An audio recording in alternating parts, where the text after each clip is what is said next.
नमस्कार दोस्तों, मैं विकास मल्होत्रा स्वागत करता हूं आपका लाल किताब एस्ट्रो सेंटर चैनल पर।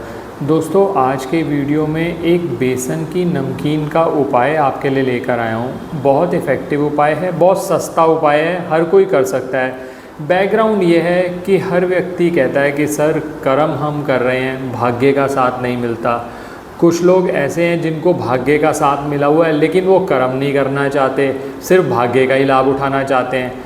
तो भाग्य और कर्म, जो भाग्य है हमारा वो बृहस्पति से देखा जाता है। बृहस्पति का 9th house, Brihaspati 9th Lord माने जाते हैं, नवम भाव के स्वामी माने जाते हैं और माना जाता है कि बृहस्पति हमारे भाग्य को निर्धारित करते हैं। और कर्म की बात करी जाए तो 10th house is the house of profession, जिसको रूल करते हैं शनिदेव। तो कुछ ऐसा हो जाए ना कि भाग्य और कर्म दोनों का साथ मिल जाए तो उससे तो हमारा काम बनेगा ही बनेगा। इधर हम कर्म करते रहेंगे, मेहनत करते रहेंगे, प्रेरित होते रहेंगे मेहनत करने के लिए, और उधर हमारे को भाग्य भी साथ देता रहेगा। तो कैसे हो सकता है, आज इस वीडियो में आपसे बात करूंगा डिटेल में किस तरह से उस उपाय को कर सकते हैं, सब बात करेंगे। अंत तक हमारे साथ बने रहें। और आगे बढ़ने से पहले एक विनम्र निवेदन, अगर आपने अब तक हमारा चैनल सब्सक्राइब नहीं किया तो प्लीज़ सब्सक्राइब कर दें, बेल बटन को पुश करना ना भूलें ताकि समय पर वीडियोस की नोटिफिकेशन आपको आती रहे।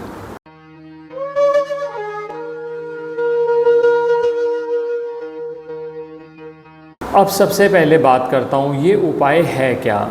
बृहस्पति और शनि जब भी लाल किताब में मिलते हैं तो हम कहते हैं कुंडली धर्मी हो जाती है। बृहस्पति 9th लॉर्ड है जिसको भाग्य का स्वामी कहते हैं, और शनि देव है 10th लॉर्ड जो कि कर्म के स्वामी हैं। और आप सब लोग भी जानते हैं, हमने अपने सारे वीडियोस में पहले भी आपसे बात करी है, जब तक आप कर्म नहीं करेंगे तब तक आप सिर्फ भाग्य के भरोसे बैठे रहे तो फिर तो उससे काम बनता नहीं है। कर्म तो आपको करना ही पड़ेगा। तो कुछ ऐसा हो जाए कि कर्म भी करें और भाग्य का लाभ भी मिले, दोनों जब मिलते हैं उसको हम धर्मी टेवा कहते हैं। धर्मी टेवा का मतलब ये है कि वहाँ पर आपको गॉडली हेल्प, एक प्रकृति की हेल्प मिलती रहती है, भगवान की मदद, ईश्वरीय मदद मिलती रहती है। तो अब कैसे कर सकते हैं, तो इसके लिए हम जो उपाय का प्रयोग कर रहे हैं उसके अंदर हम बेसन की नमकीन, जिसको गांठिया भी कहा जाता है, अलग अलग क्षेत्रों में अलग अलग नाम से जाना जाता है। आप फोटो में देख पा रहे होंगे, आप आइडेंटिफाई कर लीजिए। बेसिकली बेसन की कोई नमकीन लेनी है जो हमने कौवे को खिलानी है। अब कौवा जो है वो शनि से संबंधित माना जाता है, और जो बेसन की नमकीन जो हम ले रहे हैं, बेसन जो है वो बृहस्पति से संबंधित माना जाता है। तो अब बृहस्पति की चीज़ जब कौवे को खिला रहे हैं आप, तो जो एनर्जी है दोनों की एनर्जी कंबाइन हो रही है, यानी भाग्य और कर्म दोनों का साथ मिल रहा है आपको। अब पहले एक बात ये भी ध्यान दीजिएगा, कौवे को अलग अलग चीज़ें खिलाई जा सकती हैं जिससे अलग अलग ग्रहों को अच्छा किया जा सकता है। मैंने इस पे एक डिटेल्ड वीडियो बहुत पहले अपलोड कर दिया था, आपने शायद देखा ही होगा, नहीं तो हमारी टीम उसका लिंक डिस्क्रिप्शन में डाल देगी। उस वीडियो को ज़रूर देखिए, क्योंकि कई बार होता है ना कि बेसन की नमकीन आप बृहस्पति नहीं, आप शुक्र के फल अच्छा करना चाहते हैं, तो उसके अंदर मैंने शेयर किया हुआ है आप पनीर का प्रयोग कर सकते हैं, जिससे आप कौवे को पनीर नियमित तौर पर खिलाएंगे तो आपके शुक्र और शनि दोनों के रिज़ल्ट उच्च के होते हैं। अब उस वीडियो का लिंक डिस्क्रिप्शन में दिया, वो वीडियो ज़रूर देखिएगा। लेकिन ये वीडियो फोकस सिर्फ एक ही चीज़ पर है, बृहस्पति और शनि दोनों को अच्छा करना चाहते हैं, यानी भाग्य और कर्म दोनों का लाभ चाहते हैं। अब एक बात और, जो क्योंकि मैं ये सब बातें इसलिए आपके साथ डिस्कस कर लेता हूँ, मुझे पता है कि जब आप उपाय करेंगे तो बहुत सारे लोगों की क्वेरीज होती है, तो ट्राई किया जाता है कि इन्हीं वीडियोज़ में सारी चीज़ आपको क्लियर कर दी जाए। बहुत सारे लोग अब ये कहेंगे कि सर हमारे यहाँ पर कौवे नहीं मिलते।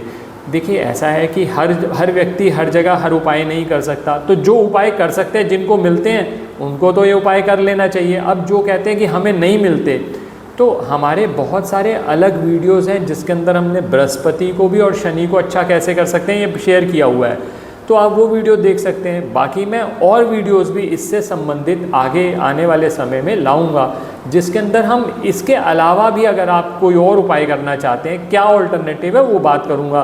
क्योंकि एक चीज़ पर जब हम फोकस करते हैं तो बेटर हम उस चीज़ को हम अच्छे से एक्सप्लेन कर पाते हैं और समय भी कम होता है। तो अब आगे आ जाते हैं अपने उपाय पर। अब करना क्या है, आप इसके अंदर ये करिए 10 रुपए की, 20 रुपए की, 50 रुपए की। लेकिन दोस्तों ये ध्यान रखिएगा, ये जो मैं बात कह रहा हूँ आपको, ये जो नमकीन खिलाने का उपाय है, शुरू तो आप 2 दिन है आपके पास, गुरुवार को या शनिवार को, जब मर्जी शुरू कर लीजिए। जहाँ पर भी कौवे बैठते हैं अपना एक बजट बना लीजिए, 10, 20, 50 रुपये जो भी आप करना चाहें। लेकिन इसमें मैं एक चीज़ आपको रिकमेंड करूँगा, जो सब लोग गलती करते हैं वो गलती ये करते हैं, मान लीजिए आप करना चाहते हैं उपाय, आप एक ही दिन करते हैं और फिर पूरे महीने गायब हो जाते हैं, उससे फ़ायदा नहीं होगा। फ़ायदा तब होगा जब आप नियमित रूप से उपाय करेंगे। तो आप ऐसा करिए कि कोशिश करिए कि हफ्ते के अंदर 2-3 दिन तो ऐसा उपाय कर लिया जाए। तो आप बजट भी उसी हिसाब से बनाइएगा। मान लीजिए आप कहते हैं मैं 20 रुपीज़ स्पेयर कर सकता हूँ, बहुत छोटा सा अमाउंट है, हर व्यक्ति 20 रुपये स्पेयर कर सकता है। 20 रुपये की आपने गांठिया ले ली, बेसन की कोई नमकीन ले ली, आप जिस नाम से भी बोला जाता है, वो जहाँ पर भी कौवे होते हैं आपने जाकर डाल दिया।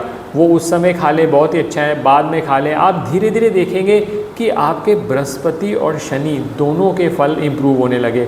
और दोस्तों बहुत ज़रूरत होती है, जब आप कर्म करते हैं ना, तो उस समय पर भाग्य की बहुत ज़रूरत होती है। और ये उपाय एक तो ये आपने कर लिया भाग्य और कर्म दोनों का लाभ लेने के लिए। अब ये उपाय का और भी प्रयोग किया जाता है, और सिचुएशंस में भी इन्हें प्रयोग करते हैं। जैसे अगर आपने मकान बनाया है, मकान बनाने के लिए आपने कर्ज लिया, अब वो कर्ज आप पे ऑफ नहीं कर पा रहे। मकान में भी हो सकता है, बहुत सारे ऐसे लोग भी होते हैं, सर मकान बना लिया, अब उसमें शिफ्ट भी नहीं कर पा रहे, और ऊपर से उसकी जो EMI जा रही है सर, उससे भी कर्जा और बढ़ता चला जा रहा है। ऐसी स्थिति में भी बेसन की नमकीन ले लीजिए, नियमित तौर पर आप कौवों को डालते रहिए। एक और फ़ायदा होता है दोस्तों इसका, अभी जैसे पितृपक्ष आने वाला है, मैं पितृपक्ष के हिसाब से अलग से उपाय भी आपके साथ शेयर करूंगा। कौवे जो होते हैं, ये माना जाता है कि जो हमारे पितृ हैं, जब हम उनको कुछ भी भोजन देना चाहते हैं तो वो कुछ प्राणियों के थ्रू लेते हैं, तो उसमें एक कौवे भी आते हैं। तो आप जब भी नियमित तौर पर कौवों को खिलाना शुरू करते हैं तो आपके पितरों का आशीर्वाद मिलता है। बहुत बार हमने कुंडलियों में देखा है कि आप व्यक्ति कहता है सर मैंने दुनिया भर के उपाय कर लिए, कुछ नहीं निकला हल। तो सबसे पहले उस कुंडली में ये देखा जाता है कि कहीं इसमें पितृ ऋण का निर्माण तो नहीं हो रहा। जब तक उसका पितृ ऋण का उपाय नहीं करवाया जाएगा, वो बाकी जितने मर्जी उपाय कर ले, आप किसी भी कहीं पर भी चले जाइए, किसी भी एस्ट्रोलॉजर से पूछ के देख लीजिए, उससे कुछ नहीं होने वाला। पितृ ऋण के उपाय, और जो पितृ ऋण है बहुत अलग अलग तरह का पितृ ऋण होता है, लेकिन जो मेन पितृ ऋण होता है वो बृहस्पति से बनता है। बृहस्पति के घर 2, 5, 9, 11, 12 में जब बृहस्पति के शत्रु बैठ जाते हैं तो हम कहते हैं पितृ ऋण का निर्माण हो रहा है। पितृपक्ष में तो जो उपाय करते हैं, मगर ये तो होता नहीं ना कि साल के अंदर आप 15 दिन उपाय करते हैं, बाकी साल के 350 दिन आप आराम से बैठ गए, आपने कोई उपाय नहीं किया। आप उपाय जो नियमित तौर पर करेंगे, अब जैसे मैंने ये कौवों वाला उपाय आपको बताया है, आप ये बेसन की नमकीन नियमित तौर पर खिलाते रहिए, तो इससे क्या रहेगा, सिर्फ पितृपक्ष में ही नहीं और समय पर भी आप इन अ वे अपने पितरों के लिए अपनी श्रद्धांजलि अर्पित कर रहे हैं। तो क्या होगा कि आपके बृहस्पति के फल इंप्रूव होने लगे। बृहस्पति जो है वो आपका भाग्य है। तो कहीं जाके 99 पे काम अटकता था, मकान बनाया था, सर कर्जे का पे ऑफ ही नहीं हो रहा, तो आपने देखा कि कोई एक नई अपॉर्चुनिटी आ गई, आपको कोई एक नया प्रोजेक्ट मिल गया। बहुत सारे लोग ऐसे होते हैं जो कहते हैं कि सर हम तो बहुत समय से इस प्रोजेक्ट के लिए भाग रहे थे, अचानक ही कैसे मिल गया। वो अचानक ऐसे ही मिलता है। ये छोटे छोटे उपाय ही हैं, लेकिन इसे नियमित तौर पर करें। अब लोग इसको करते हैं, एक बार किया आपने सोचा कि बस एक बार कर लिया अब हो गया, वो उससे नहीं बनेगी बात। नियमित तौर पर उपाय करते रहिए और धीरे धीरे वक्त एक ऐसा आएगा आप भूल जाएंगे कि आप किसी चीज़ के लिए उपाय कर रहे हैं। आपको इतना अच्छा लगने लगेगा कि चलो कुछ ना कुछ मेरी जेब से भी निकलने लगा। जो देने का, किसी दान को देने का जो आनंद है, जब वो आने लगेगा तो आप कहोगे सर मुझे इस बात से कोई मतलब नहीं। बहुत सारे लोग हैं जो हमारे साथ जुड़े हैं, जब हमने उनको फर्स्ट टाइम कहा था कि डॉग्स की सेवा करनी शुरू करो, क्रोज की सेवा शुरू करो, तो बहुत सारे वो उस टाइम पे स्केप्टिकल थे, लेकिन अब इतना अच्छा लगने लगा उनको। अब वो ये कहते हैं कि हमें इससे कोई मतलब ही नहीं कि क्या फ़ायदा है, हम अपने फ़ायदे के लिए करते ही नहीं, हमें अच्छा लगता है ये करना। तो आप भी ऐसा करेंगे तो बहुत लाभ रहेगा। तो अब जब मकान से संबंधित कोई कर्ज बढ़ गया तो ये उपाय नियमित तौर पर करिए। एक और स्थिति में ये उपाय किया जा सकता है, मकान बनने के बाद आपको बहुत सारी दिक्कतों का सामना करना पड़ रहा है, घर में एक्सीडेंट हो रहे हैं, बुरी नज़र बहुत ज़्यादा हो रही है, तो उस समय पर भी इस उपाय का प्रयोग करिए। उस समय पर ये उपाय प्रयोग किया हुआ उस सारी बुरी नज़र को काट देगा। आप करके देखिए, लाभ जरूर होगा। और करिए नियमित तौर पर, चाहे छोटा बजट बना लीजिए, 10 रुपये का लेप बना लीजिए, क्योंकि थोड़ा थोड़ा भी आप करना शुरू करेंगे तो उससे भी लाभ हो जाएगा। जहाँ पर जिस समय भी, अब लोग ये पूछते हैं किस समय करें, जब मर्जी कर लीजिए।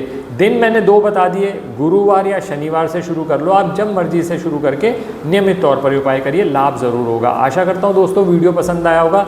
कौवे को और भी क्या चीज़ खिलाई जा सकती है मैंने पहले भी बता दिया, उसका मैंने वीडियो शेयर किया हुआ है, लिंक डिस्क्रिप्शन में है, हमारी टीम डाल देगी, आप उस वीडियो को भी ज़रूर देखिएगा, उसमें और टिप्स मिल जाएंगी। मैंने उसमें शनि का 8 नंबर होता है, तो शनि के नंबर के हिसाब से 8 अलग अलग उपाय शेयर किए, आप ज़रूर करिएगा, आपका लाभ ज़रूर होगा। और ये ऐसे उपाय हैं, छोटे छोटे उपाय जिसमें बहुत ज़्यादा पैसे नहीं लगते, हर व्यक्ति कर सकता है, कहीं पर भी बैठा हुआ वो कर सकता है, ज़रूर करिएगा, लाभ ज़रूर होगा। आशा करता हूँ दोस्तों वीडियो पसंद आया होगा, पसंद आया लाइक करें, चैनल को सब्सक्राइब करें और बेल बटन को पुश करना ना भूलें।